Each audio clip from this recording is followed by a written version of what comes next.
ఏం చేశారంటే దేవుడు తన కుమారుడు చెయ్య విడిచారు. మనం కొన్ని విషయాలు నేర్చుకున్నామండి.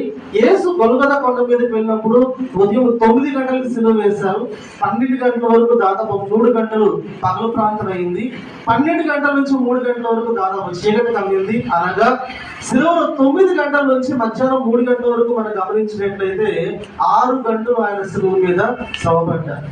సిలువ మీద ఏంటి శ్రమను అనుభవించారు, రోధిస్తున్నారు. ఆయన 6 గంటలు సిలువ మీద ఉన్నప్పుడు ఇక్కడ చీకటి కమ్మింది. తండ్రి విడుచుతున్నాడు. ఎవరి తండ్రి తన కుమారుని విడుచున్న రీతి అక్కడ మనకి ఎలా కనిపిస్తుందంటే చీకటి కమ్మింది. మనం పాత నిబంధన గ్రంథంలో మనం చూసినట్టయితే ఈ చీకటి కమ్మినది అనడానికి సూచన ఏంటంటే ఏదైనా ఉపద్రవం కలిగినప్పుడు చీకటి కలుగుతుంది, ఏదైనా ఒక శాపం కలిగినప్పుడు ఏమవుతుందండి చీకటి కలుగుతుంది.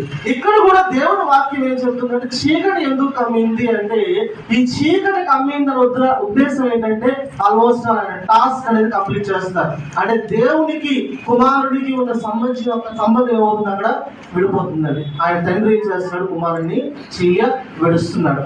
సో దైవ సార్లు సత్యంగా ఒక మాట చెప్తారండి. మనం దేవుని వాక్యంలో చూసినట్టు ఆయన వారి ఇష్టం జ్ఞాపకం చేసుకున్నట్లయితే ఈ చీకటి ఎందుకు కమ్మిందంటేనట ఈ చీకటి ఎందుకు ఆయన నా దేవ నిరాలు జీవించాడు చెప్తారంటే ఈ చీకటి కానీ కమ్మకపోతే ఆ కార్యం లోకం